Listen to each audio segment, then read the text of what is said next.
Welcome to Bible study here at Live on Purpose. We're a community all about Christ-centered spiritual development. When we align ourselves with loving God, with all of our emotions, our soul, our intellect, our body, and loving others as we love ourselves, which means that's where all this development comes in, right? When we're loving others as we love ourselves, then we're truly living a life on purpose. I believe that people spend their whole lives looking for their purpose. But if you surrender to loving God and loving others, God's will begin to manifest in your life, and your purpose will not be chased after to find, but understood, because God is downloading that to your spirit. So good evening to everybody. David and Kyle and Mark, Bill, Sue, Susan's in the house, Sonny, Robbie, all y'all are in, Ron.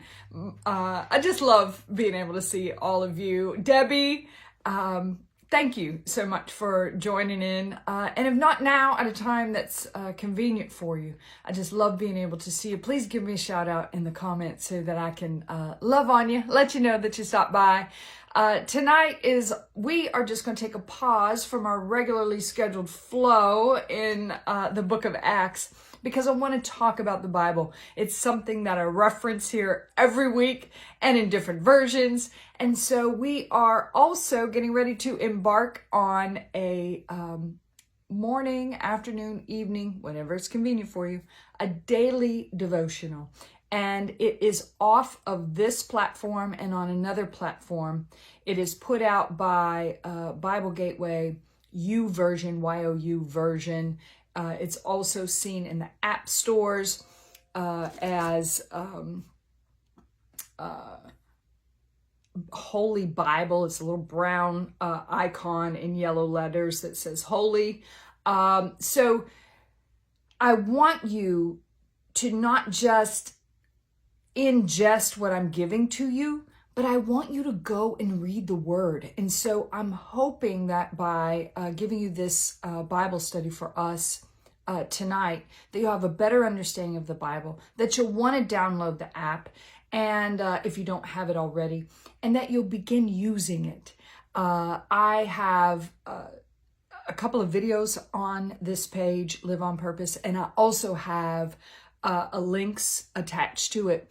Just go scroll through the feed and you can find them about an upcoming Bible study that we have, a daily devotional we have that's going to start on that YouVersion Holy Bible app. And it'll start this Saturday. So I don't know when you're watching this, but it might not be, it might already be over, but it is going to start on April 29th. So I hope that you will look for that link and join in. You can also find me over on the Bible app. Just look up Pastor Patty Baker. I'm the only Pastor Patty Baker out there. So you'll find me over there. Let's dive into tonight so that I can give you some framework, some structure about the Bible. It is a sacred text. It's been passed down for centuries.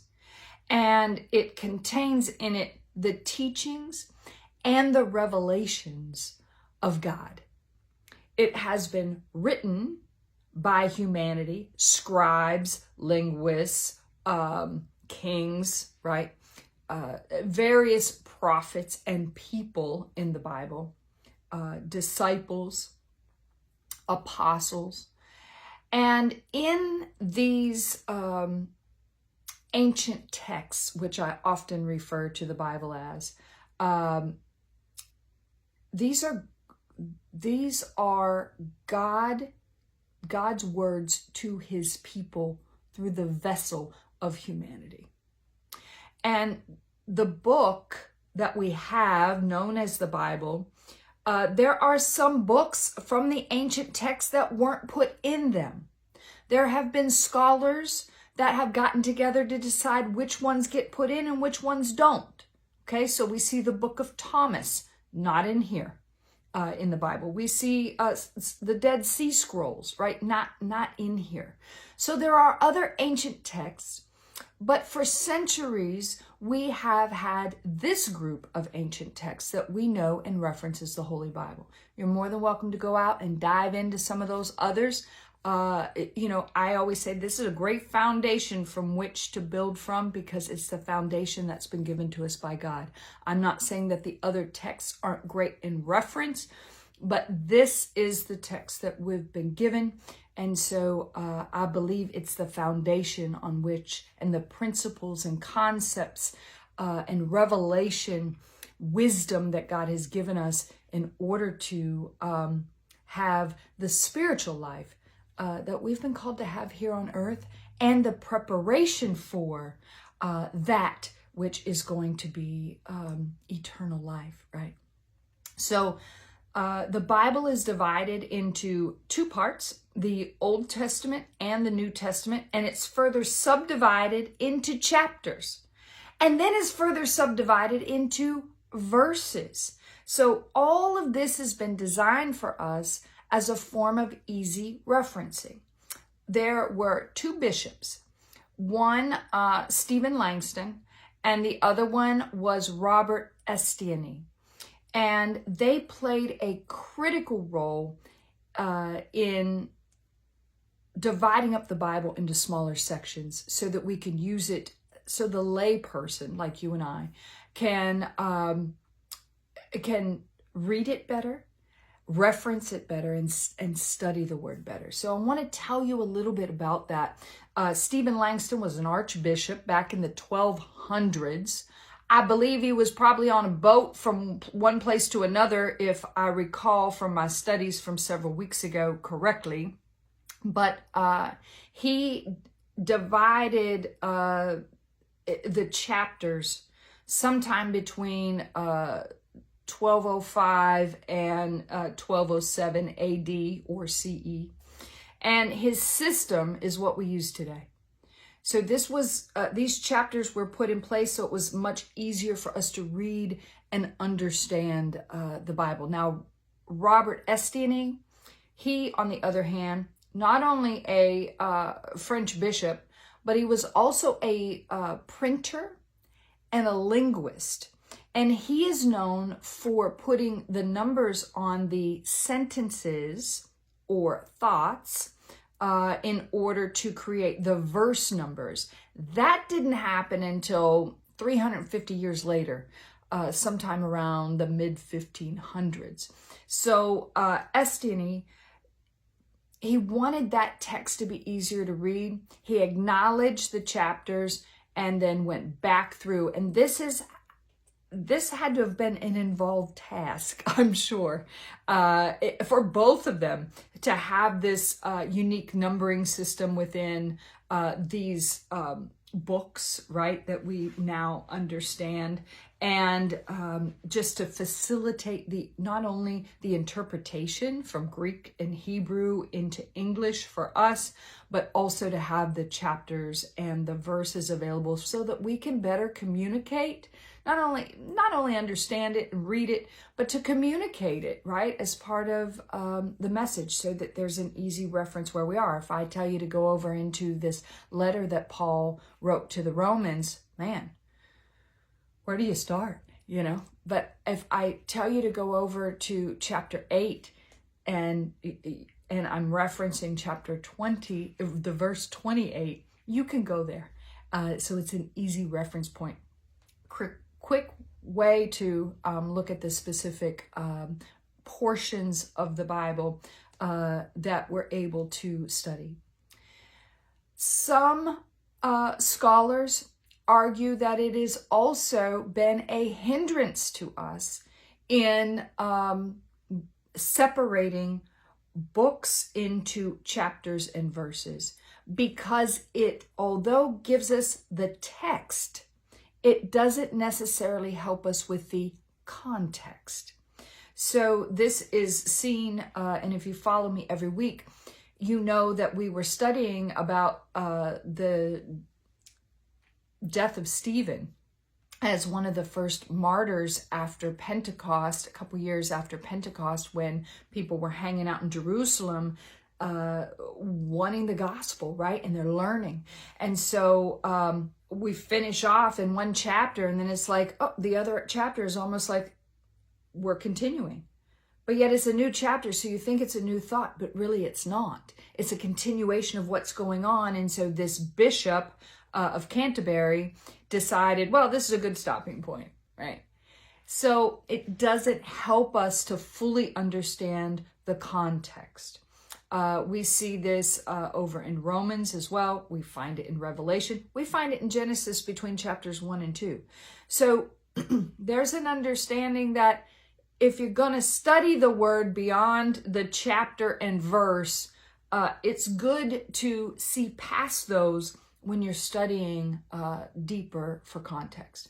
And let me give you an example of how the verses can, the numbering of the chapters and verses can kind of get us, not only chapters, but also verses can kind of get us messed up.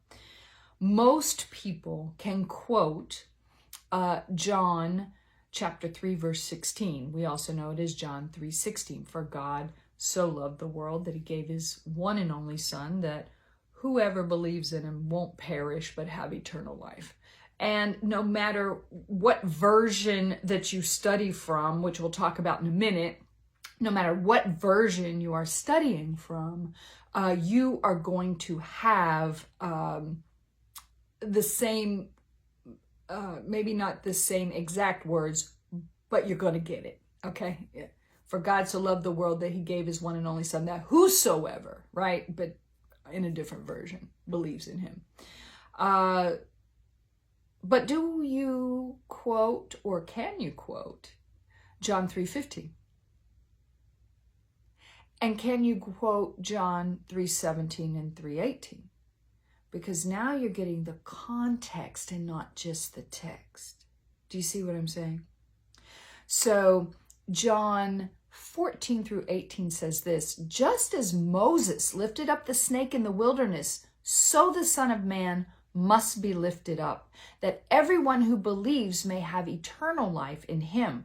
For God so loved the world that he gave his one and only Son, that whoever believes in him shall not perish but have eternal life. For God did not send his Son into the world to condemn the world, but to save the world through him. Whoever believes in him is not condemned, but whoever does not believe stands condemned already, because they have not believed in the name of God's one and only Son. So now we're getting a much fuller understanding, and now this is being taken back into the Old Testament, brought forward, where Jesus is actually being seen as lifting up the snake in the wilderness, right? It becomes, and what happened there? And how does that liken to where we are with the understanding of Jesus today? If just like Moses lifted up that snake, so the Son of Man needs to be lifted up. So how do we, being like Moses, lift up Jesus as Moses did the snake? Aha! Now we get a better understanding of what this means, right? So this causes us now, I would hope, to go back in and look and see what the account was of Moses that's being drawn through from the Old Testament into the New Testament. So these are some things that I hope will help you understand about the books of the Bible, the chapters and the verses, and the uniqueness of how it was designed way back in the 1200s, 1500s, for our benefit, and how we need to also look at the broader when we're reading it in order to not just get the text, but to get the context. So there are so many different versions of the Bible. I read from different versions here so that you can hear what those look like. Some of them are easier to understand than others. But why are there so many different versions? One translation might has different trade-off than another. So it's a matter of accuracy of the wording versus understandability of the text. So when trying to understand a Bible passage, it can be helpful to read it in different types of versions, and you can pick up the different nuances that are in the words that are there. So I like each week when I come out here to give a Bible study to give you the different versions so that you can kind of hear that in a couple of different translations, and it broadens your view and your understanding of the scriptures. And it really helps you to memorize it because now you understand it. There are really three main types of Bibles under all of these different translations. There is the word-for-word translations. And then there is the thought-for-thought translation.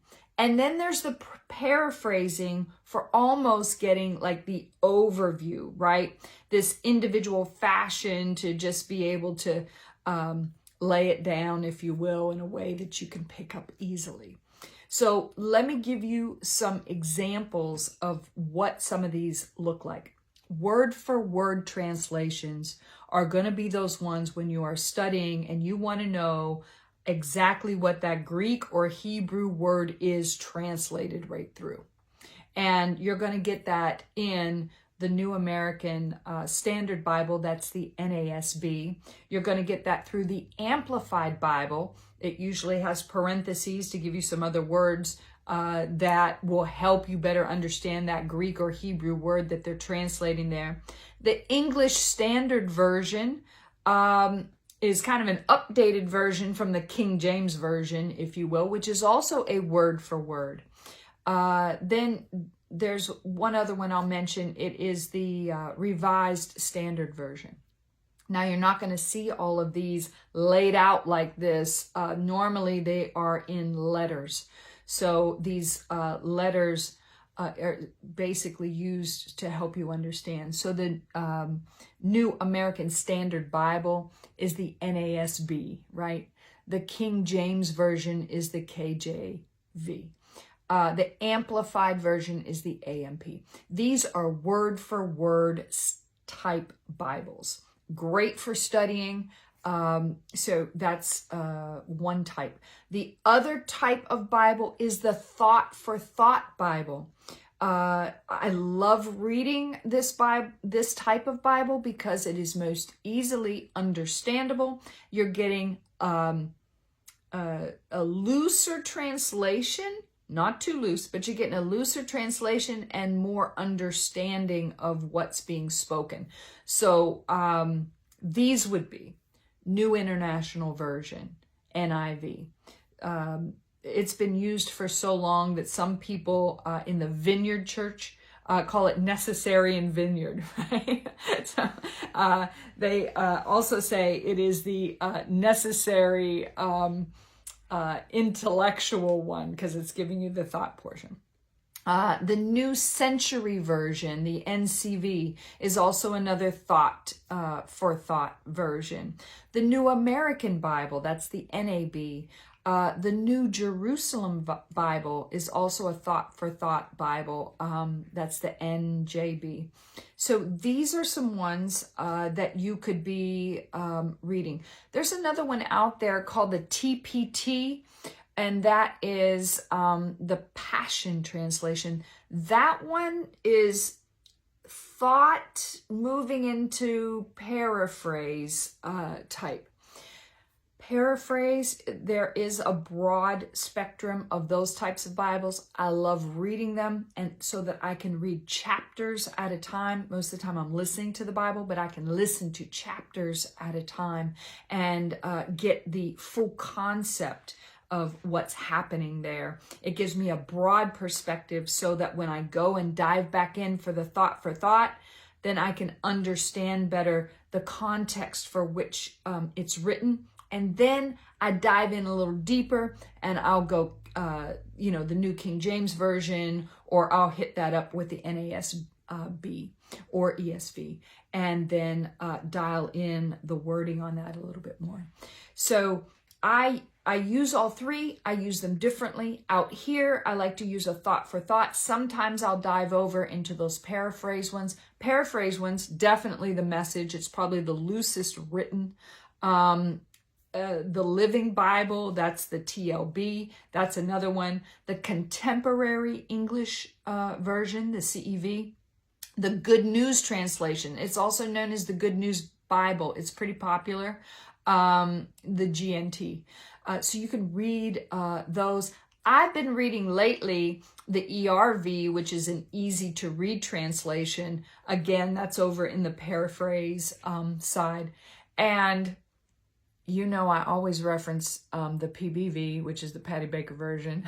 So I can strip it down for you. That's all paraphrase over there. So that's probably a little bit looser than the Message, but you get the concept and understanding from it. That's a little bit about the Bible. Why did I want to take tonight to do that for you? Because it's necessary for us in our spiritual walk to be able to gain the wisdom and understanding of who we are, whose we are, and how we can walk out this life on purpose, knowing the will of God when we line up with this three strands of loving God, loving others, and loving ourselves, with love being central to that, and the cornerstone of that foundation rooted in Jesus Christ. I want you to take the time to download the app, go back over to the Live on Purpose page, because I want you to find the link to download the Bible app and begin to look at it, understand it.